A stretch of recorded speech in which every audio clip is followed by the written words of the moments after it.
Welcome back to Overreaction Monday. Guys, I love Overreaction Monday, and we have decided to take this off of as a live and now a 8 in the morning awesome Overreaction Monday pre-recorded video for you guys. So we're going to get right into this one. I hope you guys enjoy it. Hit that like button and post in the comments to all of your overreactions if you disagree with us or you just enjoy the video. But guys, our very first overreaction for today is a good one in my opinion. We have a fan of this team in this as one of our fans. Are the Jets overrated? Now, coming into this season, I was kind of vibing with that fan Dizzle about the Jets, and hey, I think they can go far in the playoffs. I think they can go really be a dominant team in this league. But we got this picture down below me. AJ, you want to tap his shoulder or anything to try to wake this guy up or something? Hey man, you're not in your darkness retreat, okay? Take off the cover, look at the lights, because all the cameras are on you. They've been on you, exactly what you've been asking for, and you're getting exposed for the phony that you are. Dang, man. I was very surprised that the Jets ended up losing this game against the Broncos of all teams, where neither offense looked good at all in this game. Both of them looked atrocious. Bo Nix wasn't playing good. Was this just a great defensive game, or was this just a terrible offense from both sides? I'll let you guys talk more about that, but I was definitely disappointed from this Jets offense. I think, AJ, you want to take the mic here? I would like to go first, okay? Go. Because I want to set a picture for the people who are watching. If you guys ever seen Stephen A. Smith whenever the Cowboys lose, where he's just there, right? He starts laughing. Jets, what happened, bro? These are the Broncos. Okay, yes, I'm saying it that way. I'm putting the disrespect on the team because it's not a good team. It's not. And people are asking me, what about the Broncos defense? What do you think? Do you think they're good? Right? I had that asked Sunday after the Niners game when I went on for my live stream. And I said, honestly, I just think the Broncos defense played well, right? But the Jets pretty much got exposed, right? They couldn't get the ball to their playmakers. Aaron Rodgers thinks he's out there in 2016 throwing to Alan Lazard because he thinks that's a thing still. Okay, it worked for a couple plays. It's not there. It's not going to win you games. Now he's going on his darkness retreat on the sideline. And if I'm not mistaken, by halftime, Bo Nix had -7 yards. -7. Someone tweeted, raise your hand if you have more passing yards than Bo Nix. And I was able to raise my hand. I had more passing yards than an NFL quarterback. And still, at that point, the offense of the New York Jets could not do their job with Garrett Wilson, with Alan Lazard, with Breece Hall, could not get it done. And that's a shame. And that's on, I feel like that's on offensive play calling. That's on Aaron Rodgers, because people put Aaron Rodgers on the pedestal and say, oh, they're beating Aaron Rodgers, they're not beating Robert Saleh. Okay, let's own up to that then. They beat Aaron Rodgers. Play calling was horrible. Okay, it wasn't there. I think Garrett Wilson had maybe 3 targets in the first half. Dude, come on, dude. That's your playmaker. Let's get stuff done. It was, wow, I was shocked. I had the Jets winning this game and completely busted out. Nah, I just wanted to throw shade at Dizzle because I know he's gonna watch this. I've been meaning to say this, and I was just kind of waiting for this week because I had a slight feeling, maybe I didn't think the Jets were going to lose.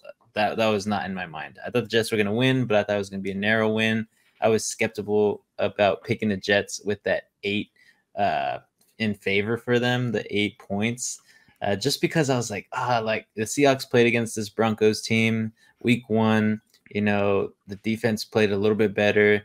And then week 2, week 3, the defense of the Broncos still keeps them in the games. So Patrick Surtain is playing on another level, in my opinion.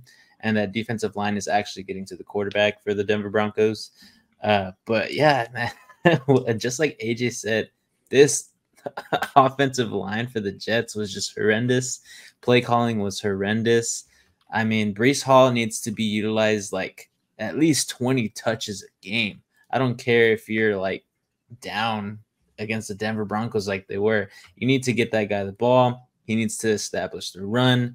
It was a rainy game. Even more reason to give him the rock.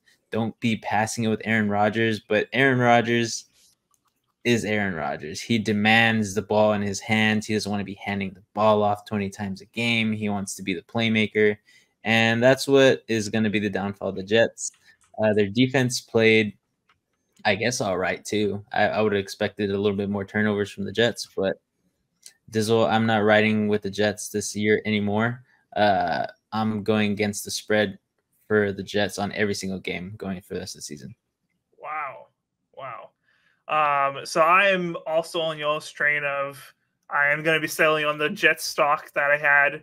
I do not like what the Aaron Rodgers Jets offense looked like. It reminded me a lot of that Aaron Rodgers offense on his last year with the Packers, where things were not clicking. He was not clicking with the wide receivers. We saw multiple times in that game where him and the wide receivers were not on the same page, where he thought they should have been there and they thought they should have been here, and they were not clicking at all. Now, whose fault is that? I'm going to personally put it on the wide receivers' fault, because Aaron Rodgers is the leader of that offense. All those players wanted Aaron Rodgers on their team, and now he's there, and he's the guy who has all the experience. They need to adjust to him and what he expects, because he does know more, unfortunately, for those younger guys. But I will play a little bit of devil's advocate just for the sake of it. I do think it's possible for this Jets team to get on a roll eventually in this season. Their defense is good. There's no way you can refute that, in my opinion. I think they're a very good team as far as defensively. Offensively, they have the weapons. Breece Hall, I think we all here like Breece Hall. We just needs to find his rhythm. Garrett Wilson, I think we all think Garrett Wilson is a top wide receiver if he's just given the right opportunity. And I think we all think they have enough side pieces next to all those two guys to be able to be a good team. I do think if they get in a rhythm somehow, whether that's changing the play calling, whether they got to get more in rhythm, Aaron Rodgers, or Aaron Rodgers just needs be more accurate and smarter with the football. I do think that if they get it right just at the end of the season, they can become a wild card team and potentially be one of those teams in the postseason where you don't want to run into this team because they are hot and they are ready to win games, and potentially you can make a run for the Super Bowl. But there's a lot of things that they need to change from this week of losing to the Broncos in order for that to happen. After me saying all that, do you guys kind of agree with me a little bit? I just think this is one of those teams that are always going to get in their own way, right? Okay. It kind of reminds me of the Dallas Cowboys of the years past. Not so much this year. You got a great defense that can help you carry to get some wins. But at the end of the day, when you lose games, it's not so much you're losing to the opposing team, but you're losing to yourself. I just feel like this is a very similar situation to that. The AFC Cowboys. Here we go. All right. Yeah, pretty much. I don't believe in this team. I'm sure there'll be some games where I'm totally wrong, where the Jets are going to play well. But I don't think they're a contender at all, to be honest. All right. Well, only time will tell. But right now, NSP is saying, sell your stock. Dizzle, it might be ready. It might be time to cash in on that bet, man. Pull out, man. We'll see. But our next topic is the current and reigning leader of the NFC East.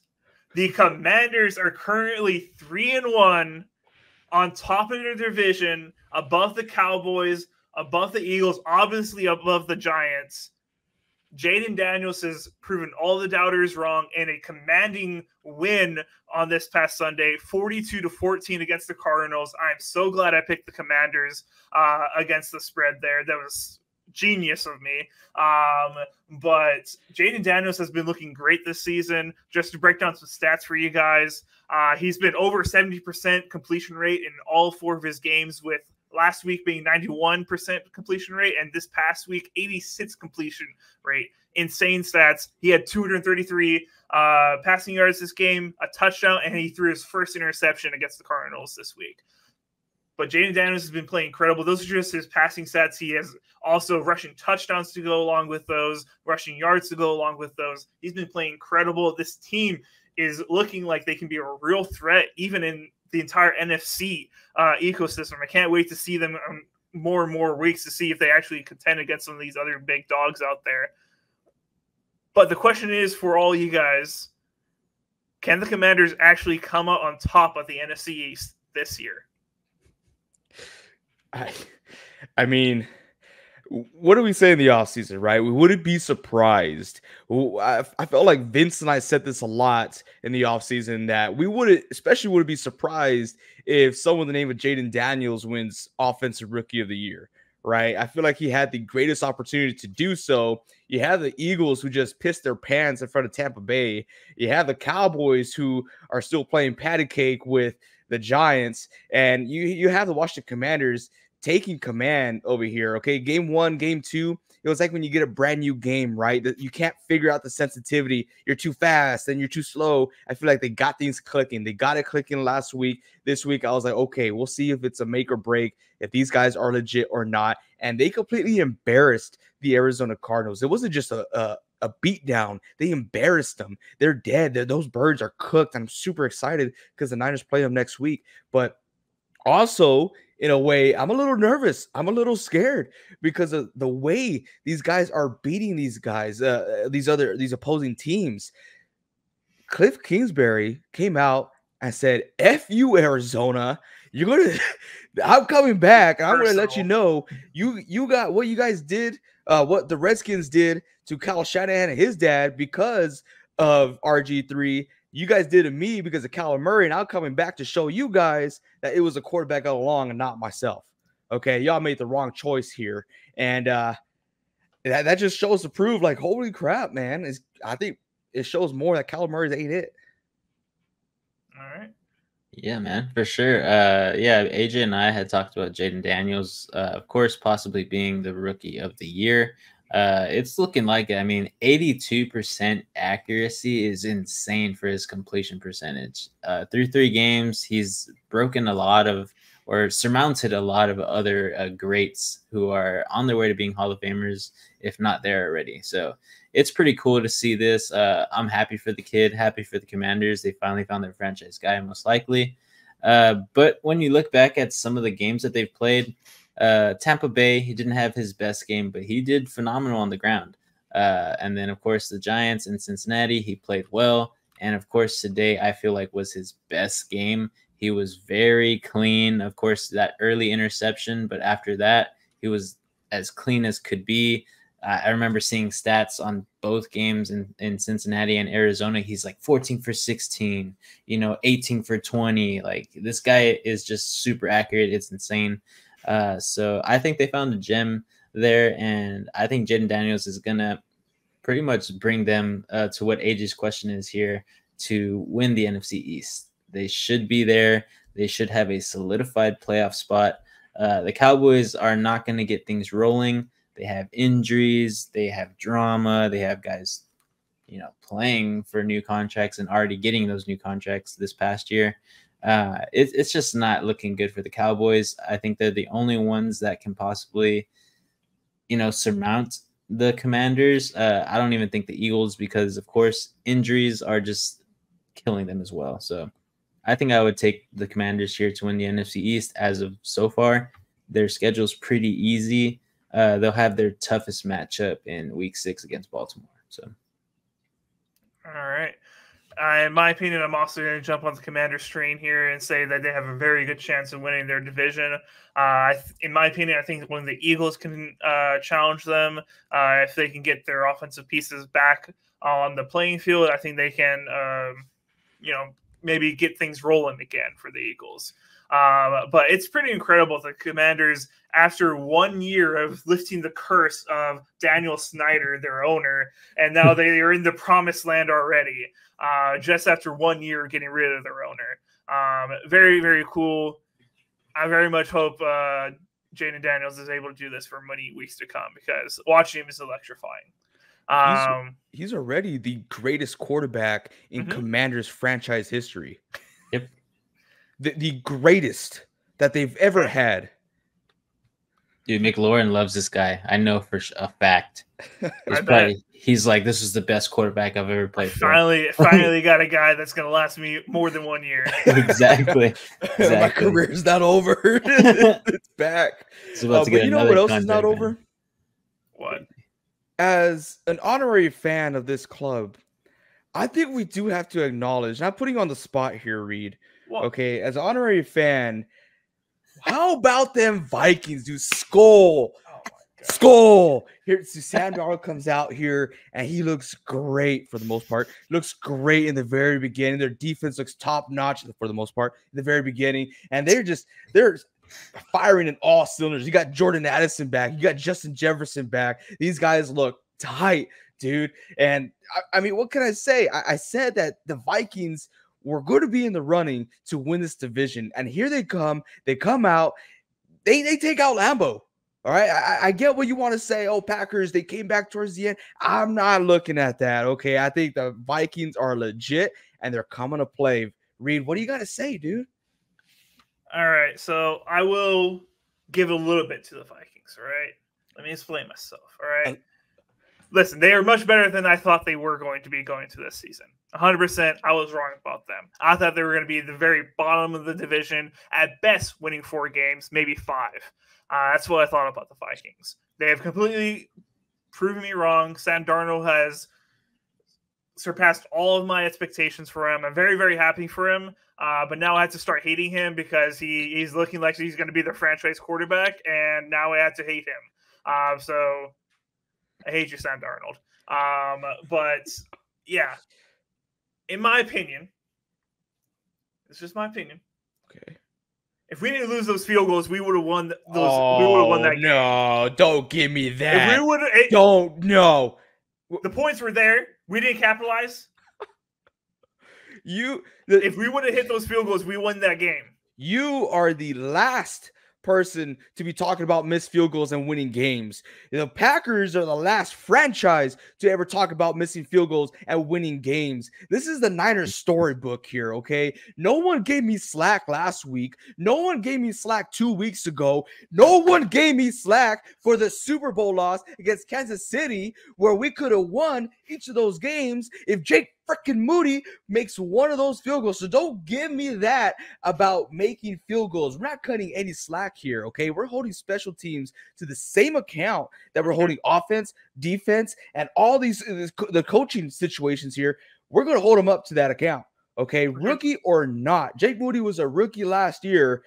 You're being held accountable, sir. Let's bring in some kickers in the. I'm sorry. I know I'm going on a rant, but you're fine. You're fine. I don't get cut any slack here, right. And I don't feel comfortable giving you slack. I cut you slack, AJ. I know others don't, but I've always cut you slack. Not always. Not as of late. As of late, you have. I get that. But yeah, I mean, hey, if I'm Matt LaFleur, holy crap, I'm bringing in other kickers in practice. So yes, he did after the game, and I want to get to other stuff, but yes. After the game, he did say, I still have all the confidence and trust in him.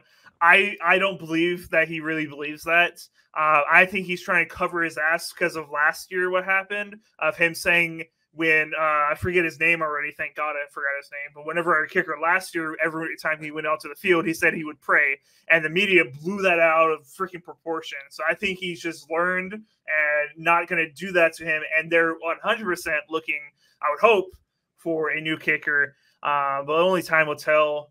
But I do think we are hopefully in the kicker department looking for one. But back to the actual game. Yes. Field goals, schmeal goals. Okay, fine. Yeah, we got absolutely dominated that first half. We did not look good as far as defensively, giving up a lot of big plays. Not being able to stop Aaron Jones, etc. We were not looking like a good team in that first half. Offensively, got down the field, missed the field goals, didn't capitalize. But second half, our defense really showed up. Now you could say play calling switched up or whatever, garbage time, whatever. But we only held that second half. Vikings only scored 3 points the whole second half, and we were able to score 29 points off the top of my head, if I remember correctly, in that second half, and almost surmount a comeback with even 2 turnovers that we had in that second half as well. Jordan Love ended up throwing for 4 touchdowns. He had a lot of rust on him, which I was expecting. I wasn't surprised about that. He played 5 snaps in preseason, played 1 game against the Eagles. He hasn't played anything other than that. He was going to have rest on him. He's still going to be nursing that knee. We saw him not favoring that knee or that leg multiple times. In my opinion, all the fault on the Packers team is not on the play calling, not on Jordan Love. It's on the all the other players, in my opinion, not catching the ball when it is within grasp, not blocking well at all. Left side of the line needs to get pulled together. Penalties. This is the worst penalized Packer team I've ever seen in my whole life. I don't know if we missed a ref payment or something, but I don't know what happened, but you page out of my book right there. You take I don't know what the hell happened, but this Packers team is not disciplined at all. And Matt LaFleur got fired up and got penalized as well, which is crazy. I don't know if you guys saw that, but yeah, I honestly kind of loved it because I think it fired up the team. But it was 100% the refs. How is it? Did you not see the playback? He's throwing a timeout. He's trying to stop the clock, and the refs are just ignoring him. Well, how do you expect him to react? How do you expect him to? Who threw the flag? Me.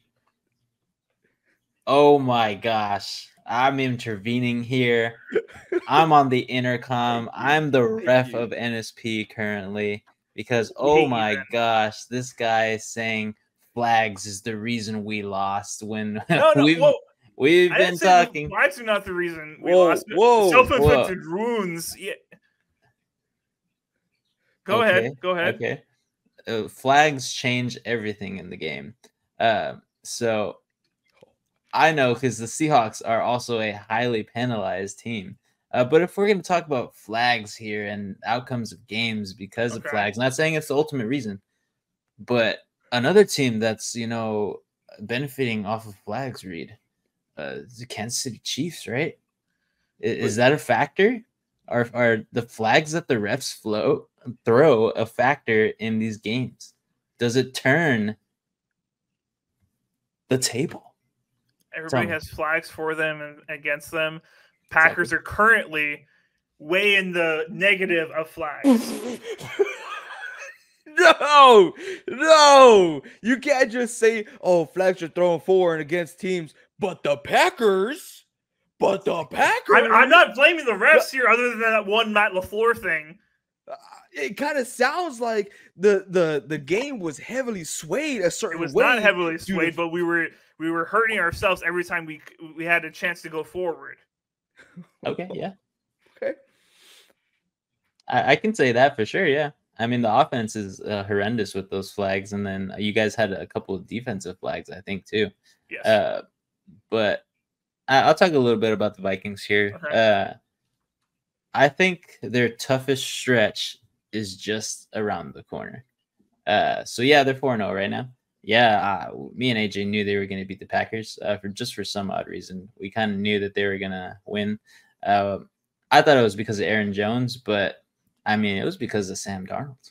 I mean, the guy's playing phenomenally. So I like it. I like the Vikings at 4-0 here, but they got the Jets next week. Aaron Rodgers comes into their home. Aaron Rodgers is historically good here. It's in London. Oh, it's in London. Never mind. Yeah. I think 5-0. Vikings go 5-0. But after that, they have Detroit, they have the Rams, they have Indy and Jacksonville. So, I mean, Detroit might be their kryptonite here. It's going to be probably their first loss. After that, I mean, I don't know, Reed. I think the Vikings are going to win this division, to be honest.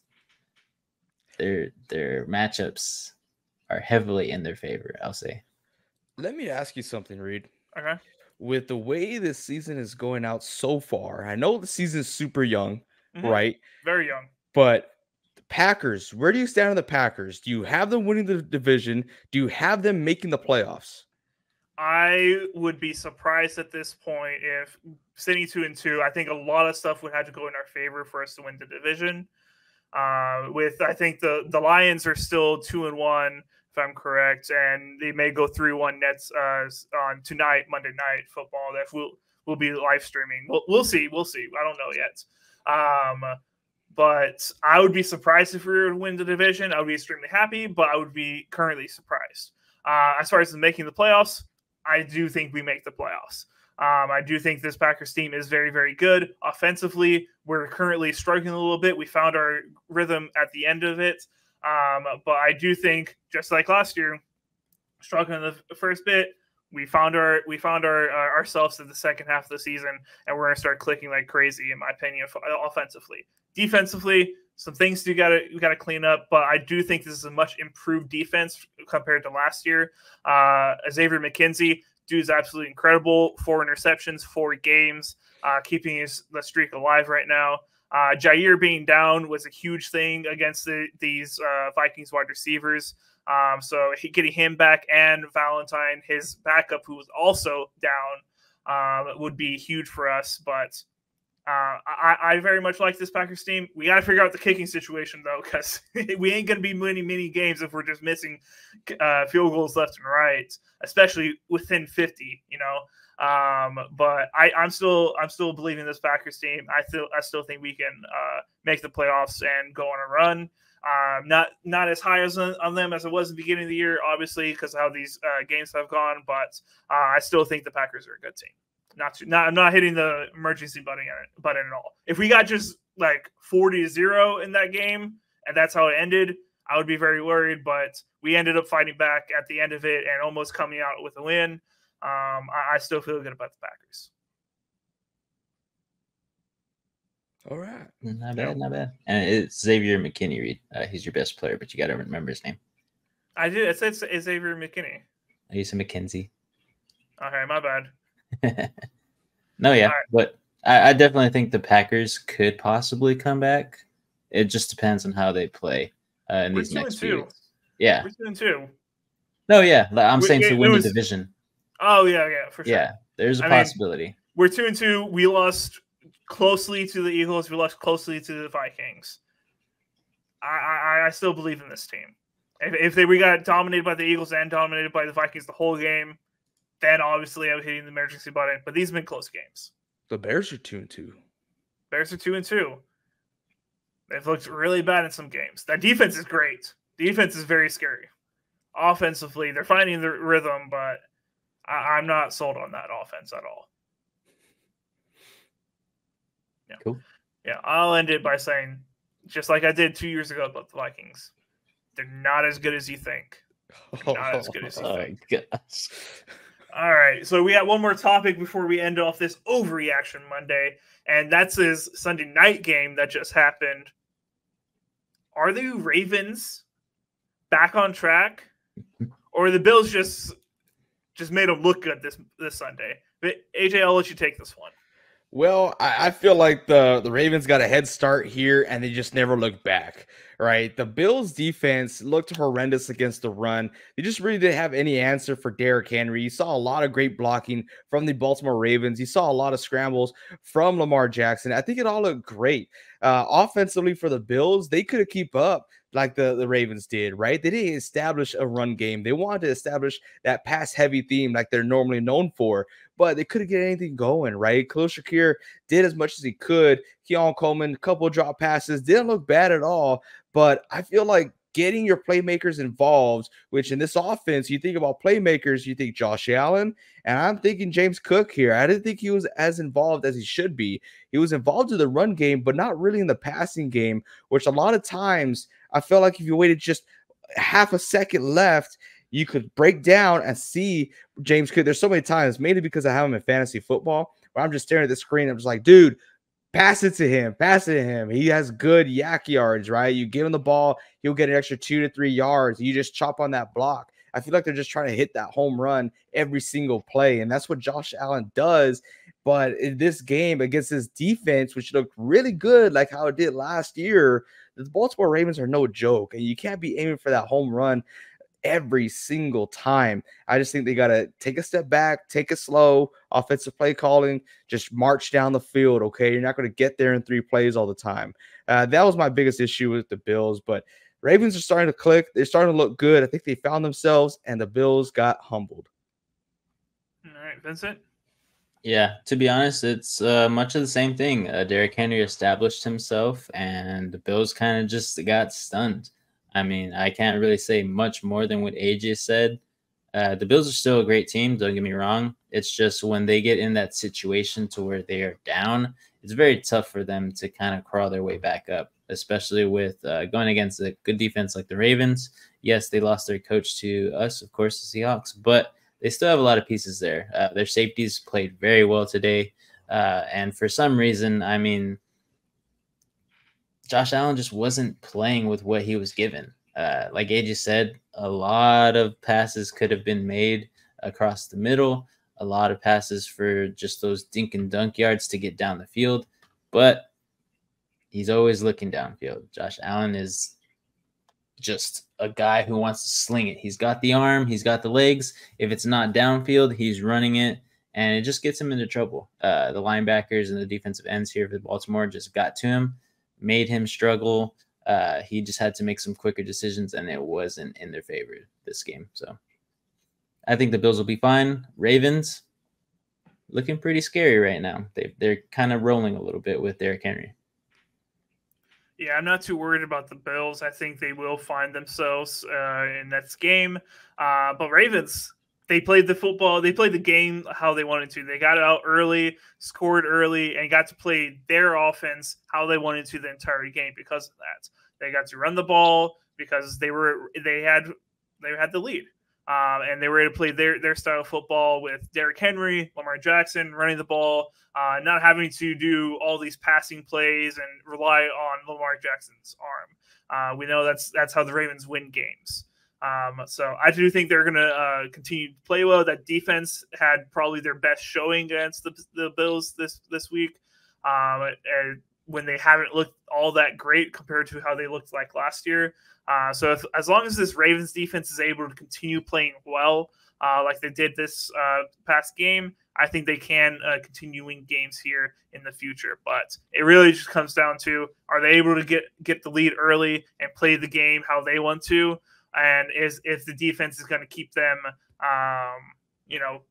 in a low-scoring game, because that's how the Ravens are going to win, in my opinion. But that is all we got for this Overreaction Monday. I hope you guys enjoyed this video. Hit the like button if you did. Go into that comment section and tell us how wrong we are about all of our comments and our takes on this stuff. But also, tonight, this Monday night, me and Vincent will be live for the Seahawks and Lions game for Monday Night Football. We'll kind of be looking in a little bit to the Dolphins and Titans, probably not too much unless it gets close towards the end. But since the Seahawks are going against those Detroit Lions, and I think it's going to be a good game in the NFC. So make sure you guys stay tuned for that. We'll be live for the entire game. Come and hang out with us. It's going to be a good time. Other than that, we'll see you guys next time. Keep on grinding.